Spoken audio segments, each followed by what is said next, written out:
intercessão. E a gente vai colocar em prática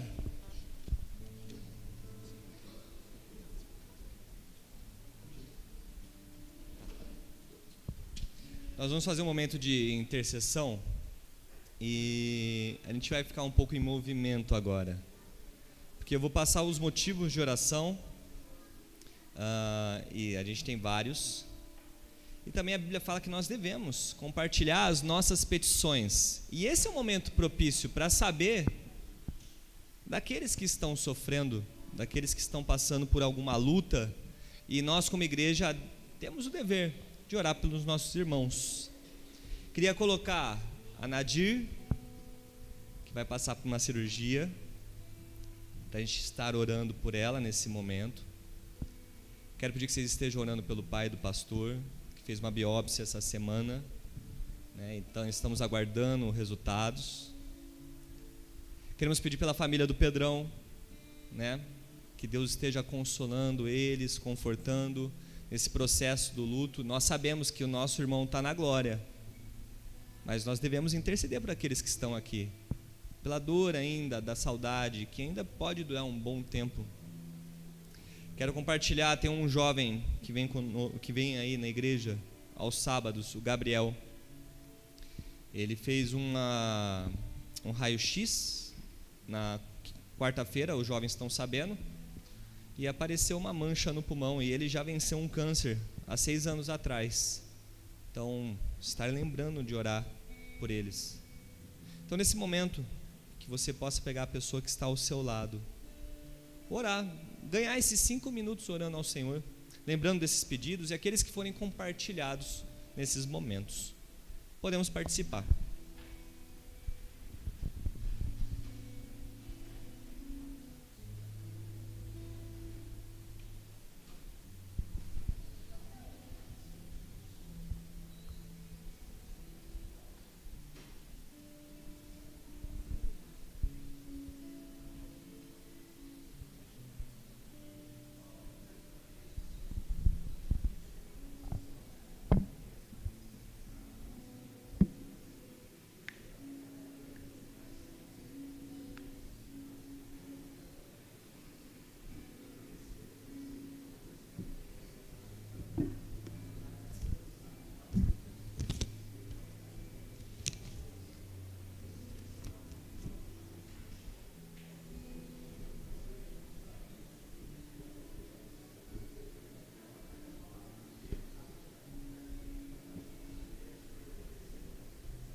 Pai, nós te louvamos, nós te agradecemos por este momento aqui, Senhor, que o Senhor nos traz à sua presença. Obrigado porque reunidos aqui em teu nome, nós clamamos, porque sabemos que o Senhor é socorro bem presente na hora da angústia.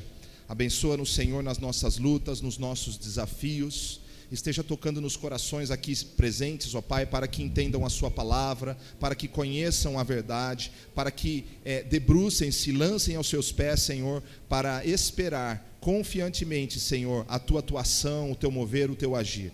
Nós sabemos que nem sempre as nossas vontades são feitas, mas confiamos na tua vontade, que é boa, perfeita e agradável. Fala ao nosso coração, aceita a nossa adoração e dá no Senhor tranquilidade na nossa alma, no nosso ser, para que possamos desfrutar hoje da Tua palavra e da Tua presença. É a nossa oração em nome de Jesus. Amém. Amém. Irmãos, as crianças podem descer para suas classes. Pastor Marcelo vai tomar aqui o microfone novamente. Só agradecer aos irmãos que estavam hoje pela manhã, cooperando com o nosso almoço, a nossa assembleia, o nosso tempo aqui juntos. Quem não veio, perdeu, foi muito bom. Então, estejam... se você não veio, provavelmente você recebeu uma mensagem do resumo da nossa assembleia num quadro, né? Então, estude aquilo e a gente vai fortalecer isso nos próximos dias.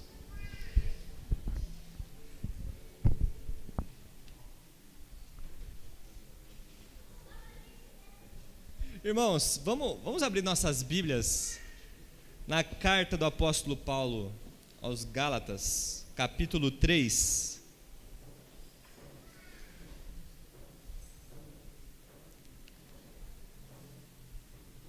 Gálatas, capítulo 3. A gente vai fazer uma breve reflexão sobre o capítulo inteiro e colocar algumas aplicações para a nossa vida. Mas eu quero agradecer a Deus, eu tenho um motivo de gratidão, porque até 2 horas atrás eu estava me contorcendo de enxaqueca. E me ver sorrindo assim agora e ter conduzido o louvor. Gente, a Bi, ela entrou no quarto e estava em posição fetal, com uma dor insuportável, os olhos estavam sensíveis, parecia que o cérebro estava solto.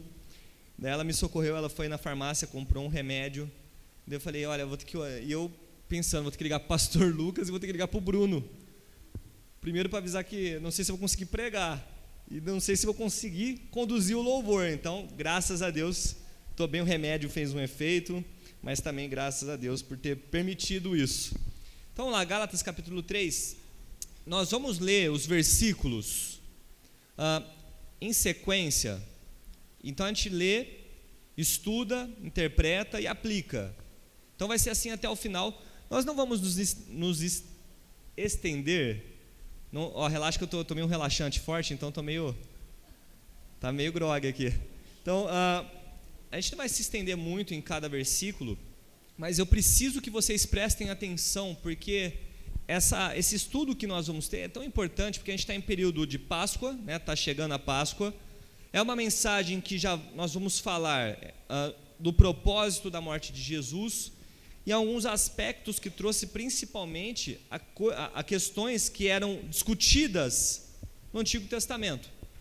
Então, vamos lá, Gálatas capítulo 3, por enquanto dos versículos 1 ao 5, diz assim: Ó Gálatas insensatos, quem vos fascinou vós outros, ante cujos olhos foi Jesus Cristo exposto como crucificado? Quero apenas saber isto de vós: recebeste o Espírito pelas obras da lei ou pela pregação da fé?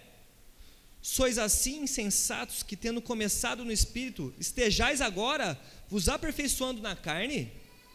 Terá sido em vão que tantas coisas sofrestes? Se na verdade foram em vão. Aquele, pois, que vos concede o Espírito, que vos concede o Espírito e que opera o milagre entre vós, porventura o faz pelas obras da lei ou pela pregação da fé? Nós temos uma coisa que nós vamos estudar, que se chama suficiência da obra de Cristo.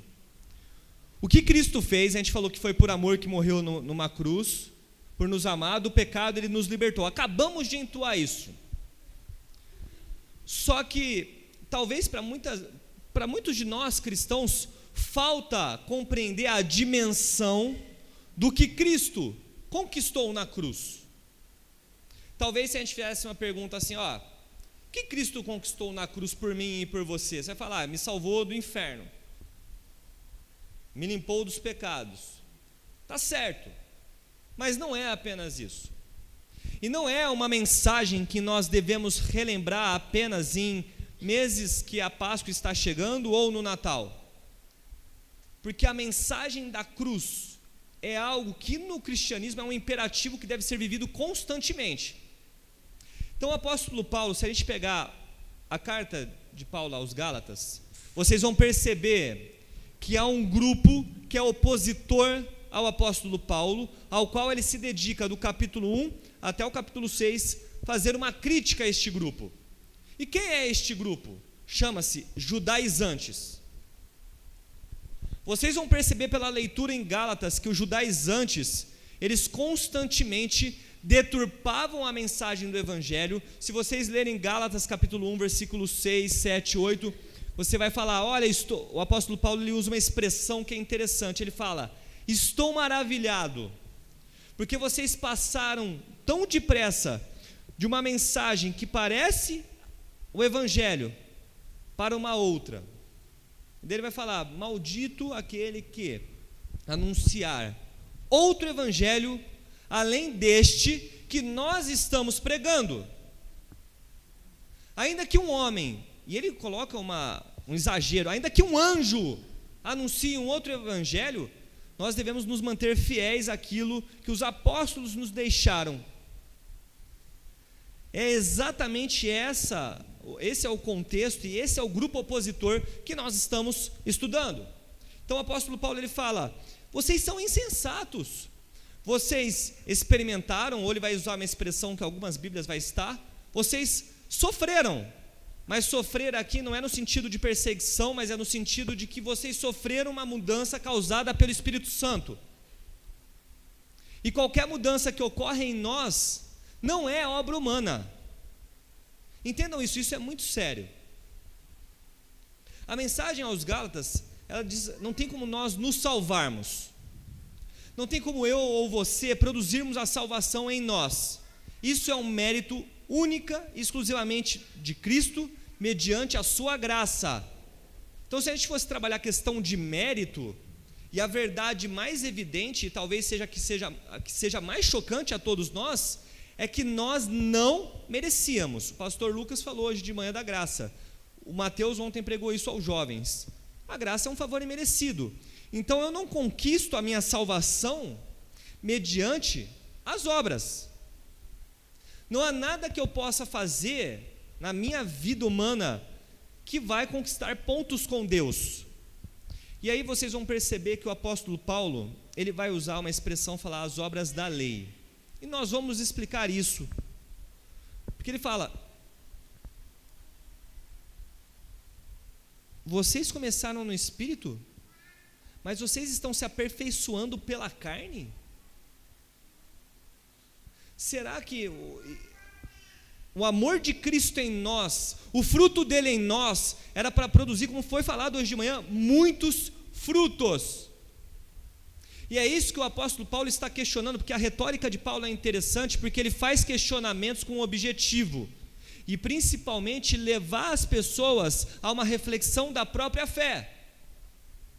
Se nós estivéssemos fazendo essa pergunta a nós, de tudo aquilo que nós temos vivido, será que o Evangelho, a mensagem da cruz, ela tem produzido em nós pessoas com novidade de vida diária, que desfruta da salvação e desenvolve a salvação, pessoas onde os dons que Deus nos concede, Ele vai nos utilizando onde quer que seja, porque a igreja é chamada para ir para fora. Então, qual é a mudança que nós apresentamos na hora em que nós falamos que cremos em Jesus? Porque os judaizantes, o que eles queriam fazer? Eles queriam que a salvação não era única e exclusivamente mediante a fé por Cristo Jesus. A salvação, eles acreditavam que você tinha que cumprir alguns elementos da lei, guardar alguns mandamentos além da salvação. Nada diferente do que nós às vezes observamos na igreja. Alguns acreditam que a salvação pela fé em Cristo parece que ela já não é mais suficiente. Eu tenho que fazer sempre alguma coisa para agradar alguém. Não há nada que nós façamos para agradar a Deus. Ele já fez, providenciou a salvação mediante Jesus. Agradar a homens? Que homens? Líderes? Pessoas que ficam observando apenas e a nossa fé fica apenas uma coisa exterior? Será que é isso que tem motivado a nossa salvação ou estar aqui? Será que a mensagem da salvação ela já não é o suficiente para nós? Eu vou ter que usar sempre o exemplo de manhã porque bate muito com a mensagem de hoje.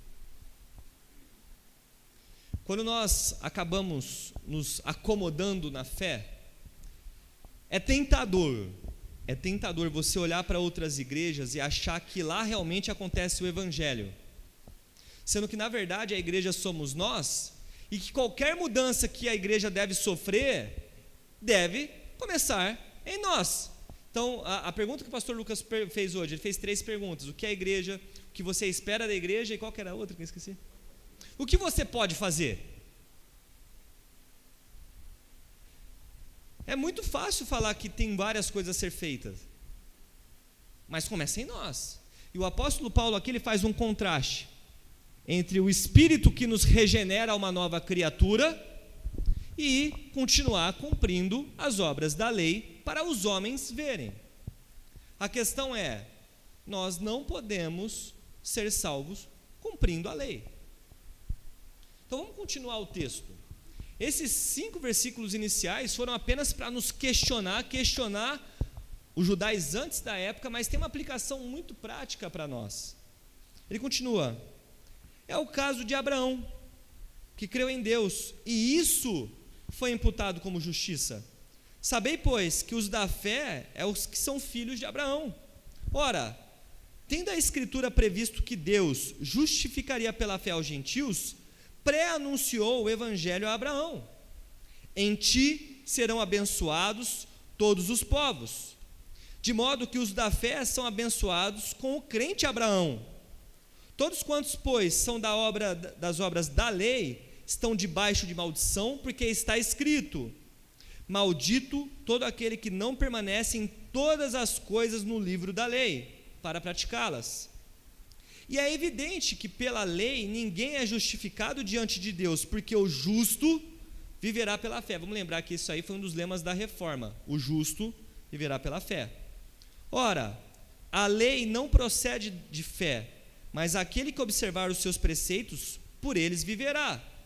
Cristo nos resgatou da maldição da lei, fazendo-se ele próprio maldição em nosso lugar, porque está escrito: maldito todo aquele que for pendurado no madeiro, para que a bênção de Abraão chegasse aos gentios em Jesus Cristo, a fim de que recebêssemos pela fé o Espírito prometido. Gente, é fascinante ler essas coisas que o apóstolo Paulo está escrevendo, porque a provocação que ele faz aos judaizantes é usar aquele que é o maior exemplo dos judeus. Porque são 2 exemplos que, assim, se vocês vão reparar no Novo Testamento, Moisés e Abraão. Moisés e Abraão, eles são símbolos da fé do Antigo Testamento. Então a questão é, a promessa foi feita em Gênesis 12 para quem? A Abraão. Ela foi estendida à sua descendência, Isaac, Jacó, e ela começa a se consolidar em José quando ele vai habitar no norte da terra do Egito, quando ele leva lá toda a parentela dele para o norte da terra de Gósen, no Egito, e eles ficam por lá 430 anos, até Deus retirar eles do Egito e conduzir à terra prometida. Mas a grande questão é, os judeus, eles gostavam muito de uma religiosidade, assim como nós. Eu acho que é característica humana nós gostarmos de rituais, nós queremos materializar a fé. Isso aqui é uma materialização da fé, isso aqui que está no meu pulso, mas para mim isso é um adorno apenas da minha fé. Eu não deposito, vocês não vão me ver orando com a mão nisso aqui. Senhor, abençoe. Ai, perdi a bênção porque eu perdi a pulseira, porque eu perdi essa pulseira, foi encontrada hoje e eu ganhei da Bi. Nós gostamos de materializar a fé. A gente acredita, queira ou não, existe um inconsciente coletivo religioso, que a pessoa, ela acredita, por estar vindo na igreja, estar cumprindo determinados programas que são esperados de um cristão, ela está ganhando pontos com Deus. Vou deixar isso bem claro. A gente acredita, ou a maioria, de uma forma errada, que estar vindo ao domingo, fazer parte de um ministério, a gente está ganhando pontos. Não existe nenhum versículo bíblico que diga isso. Nós apenas estamos cumprindo o ministério que Deus nos propôs, que Ele nos concedeu, e é um privilégio. Então, se nós fizermos isso de segunda a segunda, não há mérito nisso. Só que os judeus, eles gostavam de rituais, porque se a gente olhar o Antigo Testamento, não são apenas 10 mandamentos, são 613 leis, que são divididas em leis cerimoniais, leis civis e leis espirituais. Mas vamos pegar rapidinho a lei cerimonial, porque aquilo que Cristo vai realizar na cruz está muito relacionado. Tinha pecado que você tinha que oferecer sacrifício. Tinha pecado que você não precisava oferecer sacrifício. Talvez aqui a gente não vai abordar que exista uma distinção entre pecadinho e pecadão. Mas existem consequências distintas no Antigo Testamento para cada tipo de pecado. Então isso não é relativizar ou achar que um é menos ou mais grave que o outro. Mas era assim que se tratava no Antigo Testamento. Então quando a gente pega e vê Paulo usando Abraão, eles achavam que Abraão, como pai da fé, Abraão ele era judeu? Não era. Vocês sabiam disso? O maior exemplo de fé dos judeus não era judeu. E essa era a grande questão que Paulo enfrentava com os judaizantes, que não era só a salvação pelo sangue de Cristo na cruz. Você tinha que cumprir rituais, você tinha que se transformar em judeu. Mas o pai da fé não é judeu. Abraão é da onde? Ur dos Caldeus. Então começa por aí. Se vocês pegarem lá a geografia bíblica, vocês vão perceber que o próprio pai da fé dos judeus não é judeu. Segundo ponto, que é interessante isso. Segundo ponto é, ele não era circuncidado. Vamos recordar, eu sei que eu estou tentando dar uma sintetizada na lei judaica, porque o apóstolo Paulo ele está combatendo isso. Leis que se transformam em tradições. Muitas vezes nós temos que lidar dentro da igreja com tradições que não são necessariamente bíblicas, mas as pessoas colocam ela com uma precedência acima das escrituras e vira uma religiosidade sem finalidade nenhuma, apenas vazia. Vocês estão compreendendo isso? Porque a gente cumpre certos rituais como se a gente tivesse alguma finalidade em si, mas as escrituras por si só não ensinam. Então olha só, Abraão não era circuncidado e ele não era judeu. Relembrando qual é o conceito de circuncisão. Os meninos ao 8º dia, eles tinham o prepúcio do pênis cortado como um símbolo de uma aliança com Deus. Vocês vão perceber que o próprio Jesus passa por isso em Lucas. O Evangelho de Lucas é o único que relata essa questão da circuncisão ao 8º dia. Devia ser sofrido, ainda bem que quando a criança lá está no 8º dia não lembra de nada disso, né? Mas era um símbolo de aliança. E o apóstolo Paulo está falando o seguinte, que quando Abraão creu, isso foi imputado como justiça, e que tem filhos de Abraão que não são filhos naturais. Isso significa que eu posso ter nascido judeu, participar de uma herança genética e não ter Deus no coração. Romanos capítulo 2 vai falar disso. Então, o que Paulo está quebrando o paradigma religioso é que existem gentios, pessoas que não são de Israel, que a partir do momento que eles creem em Jesus Cristo, eles são parte da promessa que Deus tinha feito lá em Gênesis 12. Isso é profundo, que está falando da gente. Nós estamos vendo o cumprimento de uma profecia, e o impacto disso é profundo na fé, porque a fé em Jesus é o que é imputado como justiça. Todos nós éramos pecadores, destinados à ira de Deus. É isso que a Escritura diz em Romanos 13. Mas a partir do momento em que Cristo morre na cruz por nós, e nós cremos, nós somos justificados dos nossos pecados. Significa que aquilo que era contra nós é um termo jurídico. Aquilo que nos tornava culpados, nós já não somos mais, porque fomos justificados pelo sangue do Cordeiro. E é isso que o apóstolo Paulo está mostrando àqueles judeus. Não foi Abraão seu pai da fé apenas, ele não era judeu, foi ele crer. Ele creu em Deus, assim como nós cremos em Cristo, e isso é imputado como justiça, e isso é importante. Então, se nós cremos em algum momento na nossa vida, em toda a magnífica obra de Cristo, nós temos que ter segurança da nossa salvação. E aí eu deixo para depois, se o pastor Lucas quiser pregar sobre isso. que você já sabe onde vai dar, né? A salvação se perde ou não, essa não é a questão. Mas a partir do momento em que eu vivo a minha fé, porque a Bíblia fala que o justo viverá pela fé, e o apóstolo Paulo faz uma referência a Abacuque, né? Que o justo viverá pela fé. A fé em quem? Em si mesmo? Nas coisas materiais? Na igreja que eu falo, às vezes a gente confia na parede. O pastor Lucas, quando ele perguntou o que era igreja, o nosso grupo ficou lá refletindo. Daí a primeira coisa que o grupo falou foi o seguinte: a igreja ela não é a estrutura física. A igreja, como alguém falou, somos nós. A igreja somos nós. Então, aonde quer que nós estejamos, nós somos a igreja, somos representantes de Cristo. Então, quando o apóstolo Paulo ele faz essa provocação, entendam que tem muita gente colocando fardo pesado no ombro das pessoas que elas mesmas não aguentam. Mateus 23.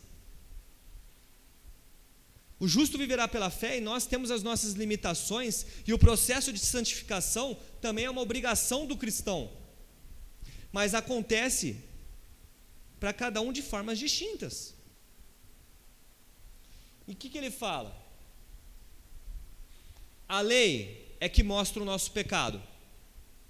São 613 leis que nós não conseguiríamos cumprir em nenhum momento. Eu poderia viver uma vida inteira, milênios, que em algum momento eu ia acabar ferindo a lei.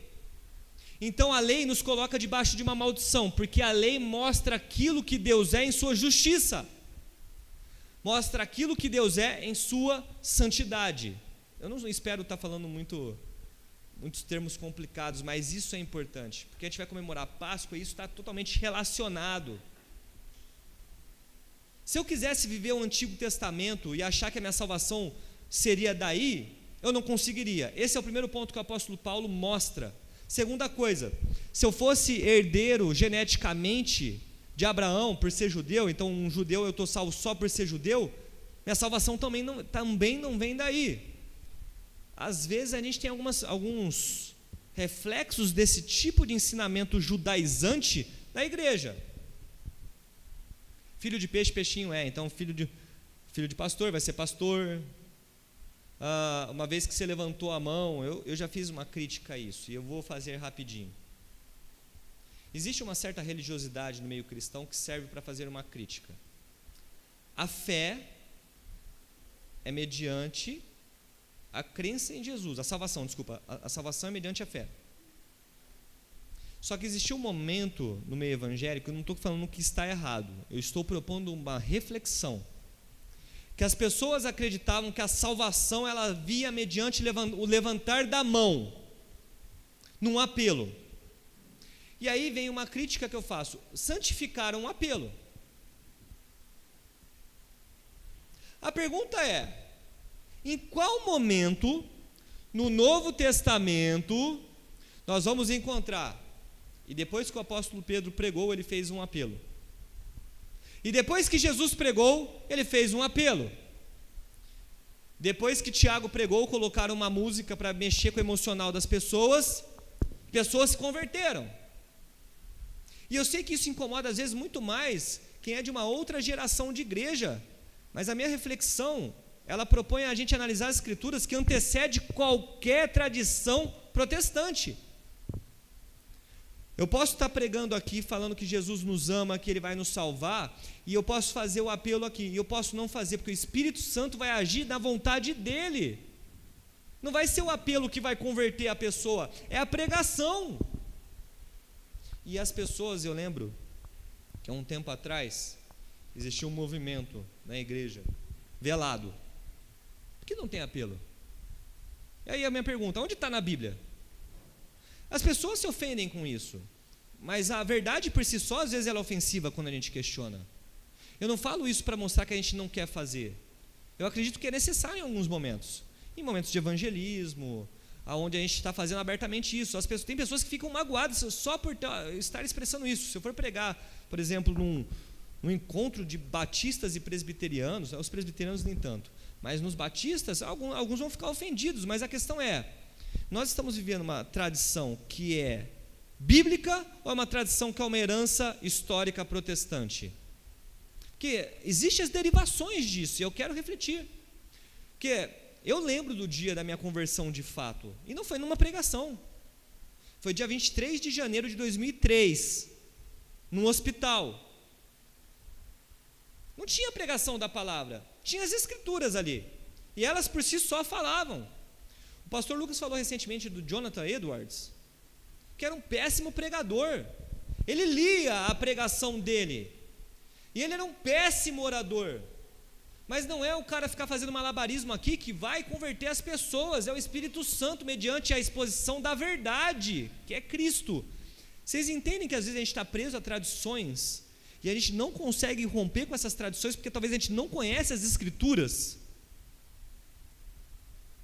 Porque o apóstolo Paulo está mostrando para os judeus o seguinte: vocês não entenderam que Jesus se fez maldição, ele se fez ali a expiação por todos nós, porque nós não conseguiríamos cumprir a tradição que vem das escrituras, das leis do Antigo Testamento, que mediante a fé, é só isso, parece só, né? Mas a implicação disso é profundo. Mediante crer que Ele é o Salvador, a se arrepender verdadeiramente, isso me leva à salvação, isso me leva à regeneração, isso me leva à justificação, isso me leva à adoção. Que a partir do momento que nós não somos judeus, somos gentios, nós somos enxertados na promessa, que nós não somos judeus, mas a promessa foi feita àqueles que crescem. Isso é fascinante. Então não vai ser cumprir certos rituais de tradições, às vezes, que são meramente evangélicas, que vai nos levar à salvação. A salvação é quando eu realmente me arrependo e me entrego a Jesus, porque a gente fala, foi por amor, que Jesus se entregou. Te falou no começo, rendido estou aos pés da cruz, me entreguei, o que tenho te entrego a Deus. Será? Será mesmo? Que a gente entrega mesmo? Que eu confio, mesmo sabendo que o futuro pertence a Ele? Porque quando eu creio isso é imputado como justiça, várias coisas mudam na nossa forma de entender e de compreender o que é ser cristão. E é isso que o apóstolo Paulo está provocando nos judeus. Parem de achar que a salvação vem por cumprir a lei e crer em Jesus. Para de achar que a salvação, ela vem na hora que você levanta a mão, porque eu posso ter levantado a mão num momento de emoção, e minha vida não demonstrar momento algum os frutos que se espera de um cristão verdadeiro. E foi falado isso hoje cedo. Aliás, gente, para quem não veio, foi muito abençoador. Foi uma aula gostosa, que nós somos retirados da nossa zona de conforto, que a salvação ela vai nos produzir frutos. Então eu vou olhar para as escrituras e vou entender qual é o propósito de Cristo. Então não vai ser cumprindo certas coisas que nós vamos alcançar a salvação. Vamos continuar o texto.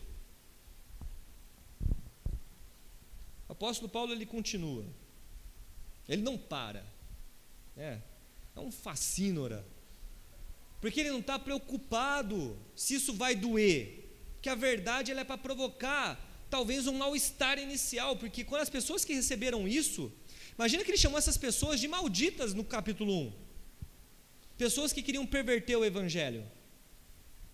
Ele fala, irmãos, falo como homem, versículo 15, ainda que uma aliança seja meramente humana, uma vez que ratificada, ninguém a revoga ou lhe acrescenta alguma coisa.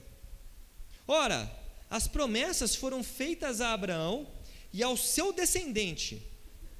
Não diz e aos seus descendentes, como se falando de muitos, porém, como de um só, e ao teu descendente que é Cristo. E digo isto, uma aliança já anteriormente confirmada por Deus, a lei, que veio 430 anos depois, não a pode abrogar, de forma que venha a desfazer a promessa. Porque se a herança provém da lei, já não decorre de promessa, mas foi pela promessa que Deus concedeu gratuitamente a Abraão.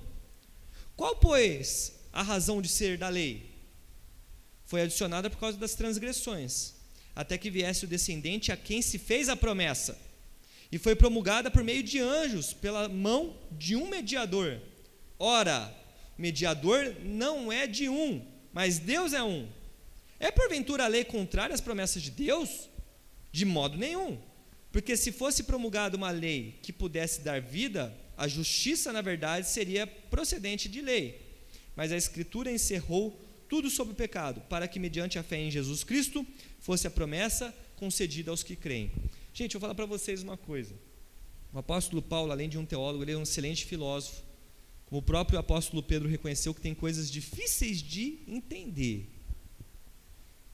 E essa parte das Escrituras é uma parte que a gente precisa pegar as coisas no tintim por tintim. Que Paulo está falando o seguinte: a promessa feita a Abraão, ela veio primeiro. A lei, ela vem 430 anos depois. A lei, ela não revoga a promessa, porque a promessa é sobre Jesus, sobre o descendente, e está no singular mesmo, tá? Porque você vai falar, mas não tem uma contradição aí, Marcelo? Porque Abraão, ele teve seus descendentes, né, que foi sempre renovada a promessa. Se vocês pegarem Gênesis, vocês vão perceber isso. Deus, ele renova a promessa a Isaac, Deus, ele renova a promessa a Jacó, e a promessa, ela vai ganhando forma, como eu falei anteriormente. Mas a questão é que a promessa é que nós seríamos unidos num só rebanho mediante a fé em Cristo. Então, Cristo é o que concretiza toda a promessa que tinha sido feita. Onde que entra a lei aí? A lei entra para mostrar que nós estamos debaixo de maldição no sentido de quê? E é bem forte isso. A maldição é que, se a gente tem um Deus justo, quando nós, pecadores, estamos diante de um Deus justo, sem crer em Cristo, eu vou usar a mesma expressão que eu usei na minha ordenação pastoral há 9 anos. A probabilidade de você ser destinado a um lugar de ira, que nós chamamos popularmente de inferno, é grande. Então não existe outra forma de se salvar, senão pela fé em Cristo. Isso tem que ser bem claro para nós. Não adianta a gente achar, vários caminhos levam a Deus, vamos pegar a mão do budista, e com todo respeito ao budista, ao hinduísta, ao muçulmano, mas nesse sentido, o cristianismo, ele é exclusivo. A salvação vem única e exclusivamente por Jesus. Não tem esse negócio que a verdade, ela se dividiu em vários pedaços, e em algum momento, em algum local geográfico, você conhece uma parte dessa verdade, e você vai para o céu. A Bíblia fala que nós estamos encerrados debaixo de maldição. Você pode até chegar para mim e falar, mas Marcelo, isso é para o judeu. E aqueles que não têm lei? E aqueles que não conhecem os 5 primeiros livros da Bíblia, que a gente chama de Pentateuco? Eles não podem ser julgados por algo que eles não conhecem. Romanos capítulo 2, versículo 13, 14 e 15, nos dá uma voadora com 2 pés no peito, porque a gente sempre quer aliviar a coisa. A gente sempre quer mostrar que há uma forma de se salvar sem Jesus. A gente sempre quer colocar as pessoas como se elas fossem coitadas. E a Bíblia não fala que nós somos coitados. Nós somos especiais aos olhos do Senhor, Ele morreu por amor a nós, para nos salvar mediante a graça dEle. Isso tudo é verdade. Mas a partir do momento em que eu não tenho Cristo, eu estou num caminho que, se eu não mudar a rota, é sem volta. Você não vai reencarnar para viver uma outra vida. Você não vai fazer umas coisas legais. A BESE vai ter a BESE semana que vem. Aliás, já estou até dando um aviso, né? A semana que vem, às 2 horas, a gente vai ter a BESE. Daí eu vou lá na BESE ajudar as crianças por uma forma de desencargo de consciência. Eu não vou lá porque eu creio que aquelas crianças, elas precisam de carinho, que elas precisam de atenção. Eu vou lá por uma questão egoísta, para aliviar a minha consciência, porque no final das contas eu vou falar, olha como eu sou legal, olha como eu sou bonzinho, olha, o irmão que devia estar aqui não está, mas eu estou.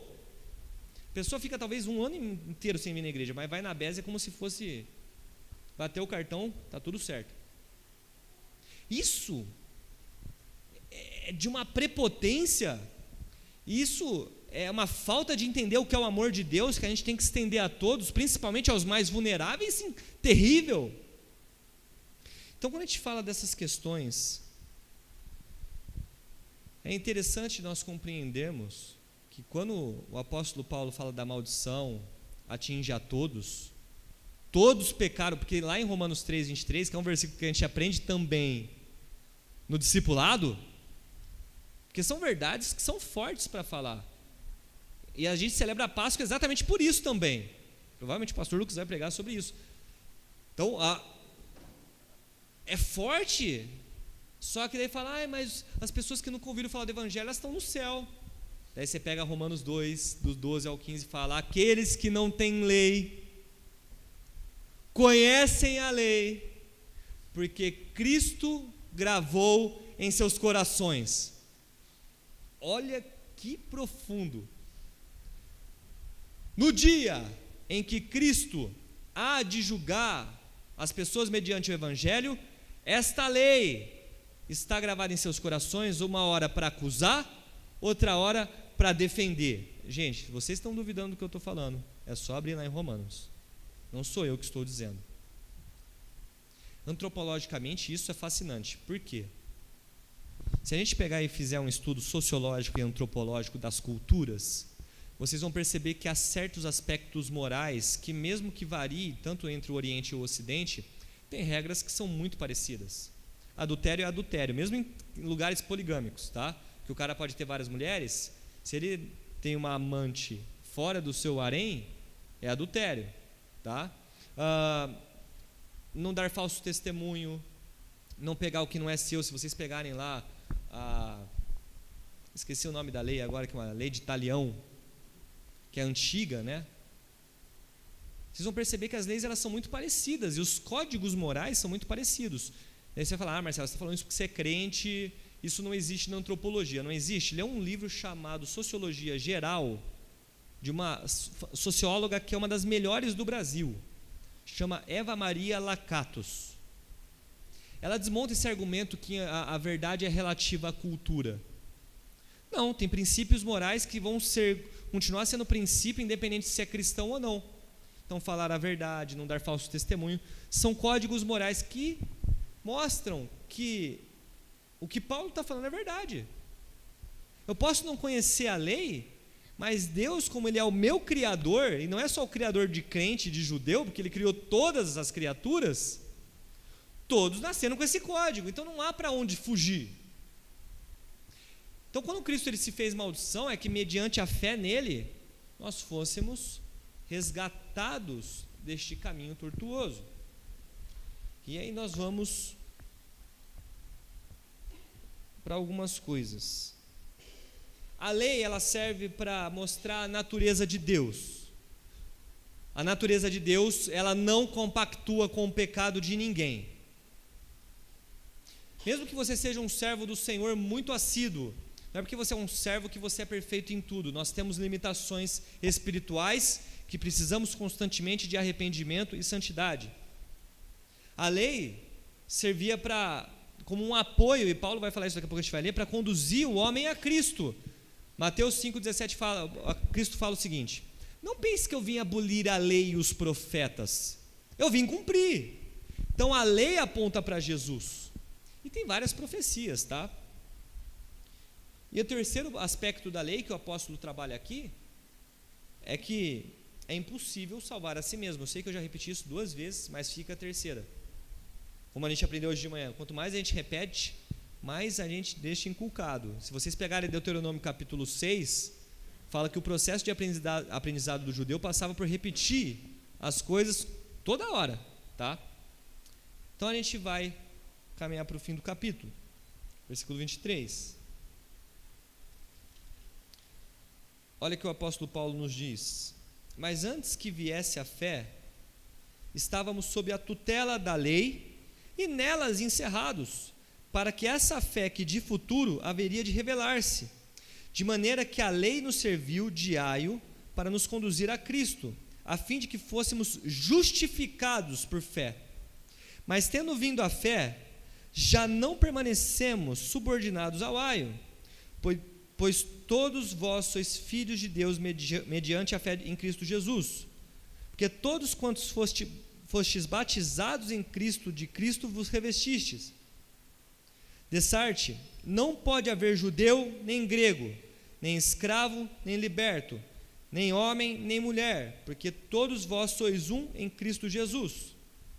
E se sois de Cristo, também sois descendentes de Abraão e herdeiros segundo a promessa.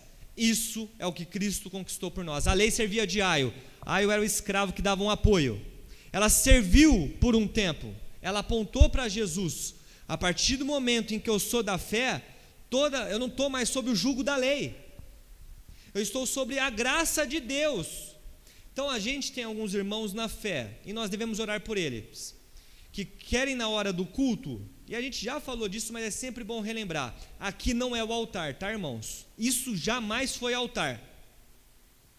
Isso não é altar, vamos lá no altar orar. Onde que está que isso aqui é altar? Isso aqui não é Antigo Testamento. Aqui não é o Santo dos Santos. O Lucas não é o sumo sacerdote, eu sou o sacerdote auxiliar. A gente não vem aqui entregar um novilho para cortar o pescoço dele para sangrar. Tem gente que quer resgatar algumas coisas. Vamos colocar um menorá. Daí a gente, menorá é o castiçal com 7 pontas. Daí o pessoal quer se ajoelhar perante o... Eu vi recentemente, mas o pessoal fala que católico é idólatra, mas talvez está para nascer um bicho que idolatra dinheiro e outras coisas superficiais como nós evangélicos. Mas eu não sei qual era a igreja, mas o pessoal colocou... Não... Onde estavam as tábuas da lei? A arca, obrigado. Isso que é bom ter o pessoal aqui para ajudar. Eles colocavam a arca da aliança, que é uma réplica, né? Bem mal feita, com os anjos que pareciam um monstro. E as pessoas ajoelhadas perante a arca. Mas os católicos são idólatras. Isso é o quê? Se ajoelhar perante 2 anjos é uma arca que é um objeto, é o quê?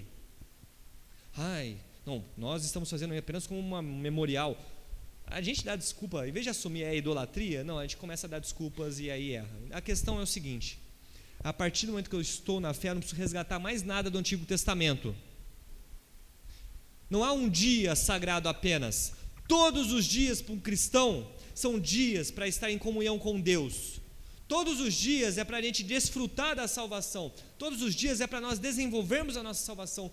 Todos os dias é para vivermos em santidade. Daí ele vai falar, e aí eu acho interessante, eu recomendo um livro, que eu vou concluir com esse versículo. Tem um cientista político que ele é católico, chama Dinesh de Souza, e ele é católico e ele é americano. Eu acho que, se eu não me engano, ele é reitor da King's College, nos Estados Unidos. E ele escreveu um livro chamado O que o Cristianismo tem de bom? E ele pega esse versículo e ele fala o seguinte: é a primeira vez que nós vamos pegar um texto do período clássico, porque a gente, vamos lembrar que a filosofia já estava bem desenvolvida, a gente chama isso de plenitude dos tempos, mas é a primeira vez que a gente vai pegar um texto antigo, que iguala homens e mulheres. Então o pessoal fala, a igualdade das mulheres veio agora, mas o cristianismo já falava, mas a igreja errou em algumas coisas? Sim, mas o apóstolo Paulo, ele está colocando em igualdade homens e mulheres num período onde a mulher era considerada um objeto, onde a mulher, principalmente na cultura grega, que era mais sofisticada, só servia para reproduzir. Ou como Platão, o grande filósofo, dizia que a mulher tinha uma alma vegetativa igual de uma árvore. Os filósofos. Olha o apóstolo Paulo. Ele fala, não há judeu nem grego. Então, ninguém é melhor por ser judeu, ninguém é melhor por ser grego. Não há escravo e nem liberto, que era natural você ter escravo. A palavra servo seria bem melhor, que vem do grego doulos, que era uma pessoa, a gente virava escravo no passado por dever. Imagina se todo mundo virasse escravo por dívida. No passado era comum, você tinha que cumprir 7 anos, né? Então tinha várias pessoas da alta classe, dos eupátridas gregos, né? Que viravam escravos porque deviam. Então aí coloca aqui, não há escravo e nem liberto, não há nem homem e nem mulher, somos todos um em Cristo. O primeiro princípio de igualdade do mundo antigo, só porque o apóstolo Paulo conseguiu entender que as escrituras, a lei, ela não pode nos salvar, mas mediante Cristo todos somos um, mediante o sangue e a salvação que Ele nos proporcionou. Isso é motivo para alegria. Isso é motivo para celebrar. A Páscoa é a passagem da nossa vida condenada para uma vida de verdadeira liberdade em Cristo. E aí vocês pegam Gálatas capítulo 5. Vocês vão ver que tem gente que abusa da liberdade também. Mas eu não vou pregar sobre isso hoje. Se deixar, vai longe. Mas vamos encerrar aqui. Tudo é para Cristo, para a honra e glória dele. Se estamos aqui, é para a honra e glória dele. Então não vai ser cumprir certas tradições que nós vamos ser salvos. Nós já fomos salvos no momento em que nós cremos verdadeiramente, arrependidos, que Cristo é o Senhor das nossas vidas. Vamos orar? Pai querido, como a sua palavra ela é viva, como ela fala aos nossos corações, como foi bom, Pai, compartilhar com os nossos irmãos a profundidade do que o Senhor conquistou por nós. Sabemos que nós não somos salvos pela lei, sabemos que nós não somos salvos por cumprir tradições, mas nós somos salvos porque o Senhor nos amou primeiro, que pela sua graça, ó Pai, o Senhor olhou em nós, pensou em nós e providenciou a salvação, mesmo que nós não merecêssemos. Mas agora, Pai, convertidos ao Senhor, que possamos a cada dia crescermos na fé, entender essas palavras na prática. Então que o Senhor esteja nos socorrendo nas nossas dificuldades, nas nossas limitações espirituais, nos nossos caminhos errados no cotidiano, muitas vezes da preguiça de ler as Escrituras, que possamos vencer através do Senhor e alcançar um entendimento de quem é o Senhor em nós e de tudo que o Senhor conquistou por nós. Não há promessa mais preciosa que essa, de viver eternamente contigo, de vivermos como igreja, ó Pai, toda uma eternidade, desfrutando do teu amor, de um banquete, como o Senhor promete. O Senhor conhece cada coração aqui. Tem pessoas aqui que não conhecem ao Senhor, mas que o teu Espírito Santo esteja ali incomodando, para que essas pessoas possam tomar uma decisão de te seguir para sempre. Tem irmãos na fé que nesse momento estão fracos, que em algum momento se desviaram do caminho. Fortaleça eles, ó Pai. Mostra a grandiosidade da tua obra, mostre o teu amor. E a nossa igreja, ó Pai, esteja nos abençoando. Grandes coisas o Senhor tem feito por nós, e somos eternamente gratos a Ti por esse privilégio de estar aqui, de louvar e adorar o Teu santo e bendito nome, de vivermos em comunhão com os nossos irmãos, mesmo com as nossas limitações de convivência, mas que isso não seja desculpa, ó Pai, que possamos prosseguir nesta caminhada unidos, deixando de lado todas as coisas que nos separam, mas unidos pelo Senhor. É o que eu oro agradecido em nome de Jesus. Amém. Vamos colocar em pé, vamos continuar louvando?